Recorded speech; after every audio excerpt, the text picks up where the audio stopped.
প্রত্যেক ছাত্রের মধ্যে আদব থাকতে হবে। কি থাকতে হবে? আদব। এর আগের পয়েন্টটা তাকওয়া বা খাশিয়া বা ইখলাস বলতে হতো, কিন্তু এটা ছোট, এটা আগে বলিনি। আদব।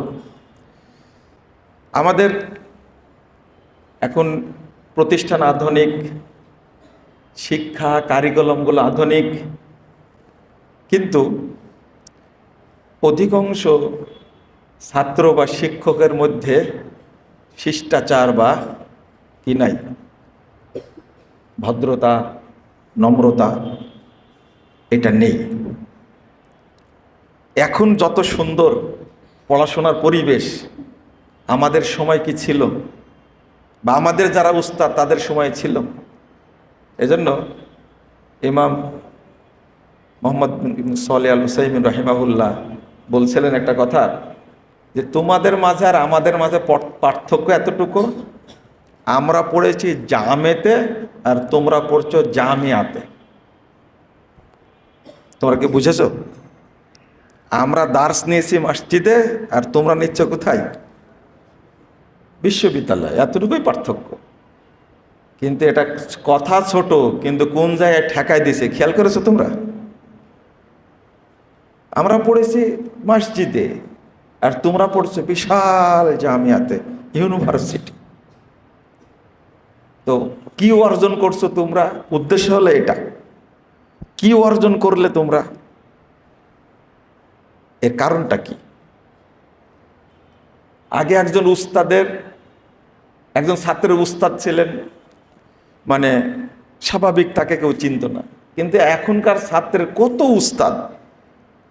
এক ছাত্র পড়ছে মাদ্রাসাতুল হাদিসে, আর এক ছাত্র পড়ছে মাদ্রাসা মোহাম্মদ আরাবিয়াতে, আর একজন পড়ছে মাদ্রাসা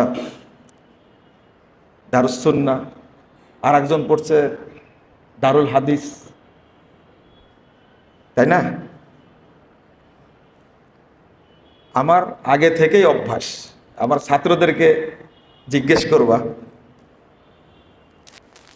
যে এই অভ্যাসটা আমার আগে থেকে কিনা। যখন ছাত্র তখন থেকেই আমার একটা অভ্যাস, ছাত্রদের সাথে সময় কাটানো, এই টুকটাক প্রশ্ন করা। আমি শিক্ষক হইনি, তখনই নাহবের প্রতিযোগিতা দিয়েছি, দুইটা ভাগ করে দিয়েছি। পাঞ্জেগান সরফের প্রতিযোগিতা দিয়েছি, ভাগ করে দিয়েছি। কি বিতরণ করেছি জানো? ছাত্র মানুষ, টাকা পয়সা নাই, বাজার থেকে লিচু কিনে এনেছি। লিচু বুঝো? লিচু 100-200 লিচু নিয়ে আসছে। যারা প্রশ্নের উত্তর দিতে পারে তাদের একটা করে লিচু দিয়েছি।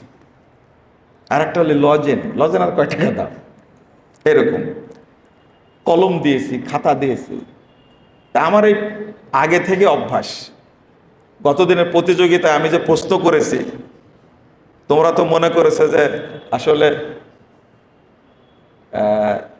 যেন না পারে এই জন্য প্রশ্ন করেছি।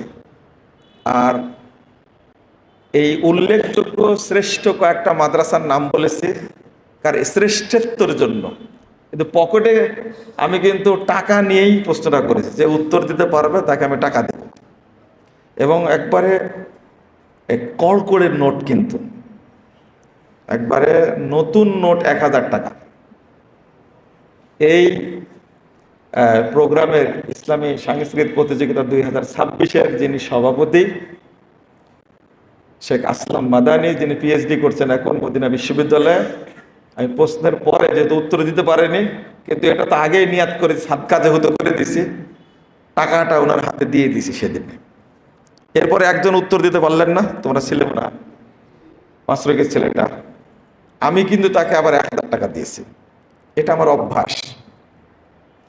কিন্তু তোমাদের ভাইস প্রিন্সিপাল সাহেব বলে দিয়েছেন প্রশ্ন করতে পারে না, প্রশ্ন করবো না, যেহেতু ভয় পেয়ে গেছো আর প্রশ্ন করার দরকার নাই, এটা নিয়ে টেনশন করার দরকার নাই।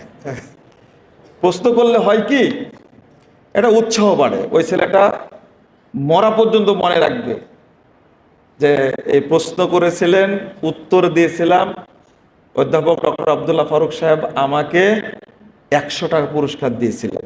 ওর মরা পর্যন্ত মনে থাকবে এটা, যে আমার মনে আছে কোন উস্তাদ আমাকে কখন পুরস্কার দিয়েছে। তোমাদের মনে নাই?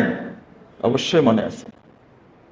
আমি ক্লাস 3-তে একটা কবিতা বলে পুরস্কার পেয়েছিলাম, ক্লাস 3-তে পড়ি, ওইটাও মনে আছে আমার। কোন শিক্ষক আমি হাতে দিয়েছিলেন পুরস্কারটা, সেটা কি দিয়েছিল? 8 আনার কলম, আর 8 আনা, তখন 8 আনা এখন আছে কি? এখন নাই 8 আনা। 8 আনা বুঝো তোমরা? খাতা। দুইটা মিলে কয় টাকা হলো?